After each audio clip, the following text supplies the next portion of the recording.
Le secrétaire général de la présidence de la République, Ferdinand Gongo, n'a pas encore rendu son tablier dans la course à la succession. À en croire son détracteur premier, Gori Berthold, il aurait soumis des propositions à Paul Biya pour remplacer Mbargane à la police et Joseph Beti Assomo au ministère de la Défense dans le prochain gouvernement. Explication : un remaniement ministériel est imminent.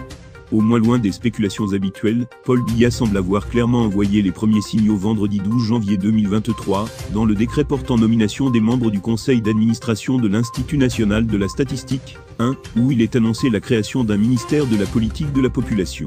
À quoi cela renvoie, nous en saurons plus. Cependant, c'est désormais clair qu'un gouvernement se prépare. C'est donc dans le sillage des préparatifs de ce gouvernement que plusieurs consultations ont été menées.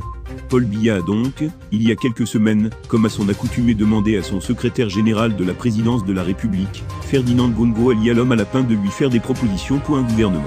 Très content, pourtant ce n'est pas la première fois, ces derniers mois, que Paul Biya lui a demandé un gouvernement, il décide de replacer ses hommes. Ainsi, dans le prochain remaniement, il est par exemple prévu que l'actuel délégué général à la Sûreté nationale, Martin Mbargane, soit remplacé. Il est fatigué et réclame même un poste d'ambassadeur pour aller se faire soigner. Il a demandé à partir depuis des mois. Mais Paul Biya ne dit rien. À la place de Mbargane, Ferdinand Gongo propose Dominique Baya, l'actuel secrétaire général de la police. Un homme dont Mbargane estime qu'il est très corrompu et sans personnalité. Son nom d'ailleurs est revenu encore récemment, dans plusieurs affaires de trafic d'influence, où il n'a pas hésité à utiliser son petit frère sous-directeur des enquêtes économiques à la police judiciaire, le commissaire Nguimbu. Le commissaire divisionnaire Dominique Baya, très proche du clan de l'homme à lapin, est l'ancien chef du bureau national d'Interpol, où il n'avait pas laissé une bonne image.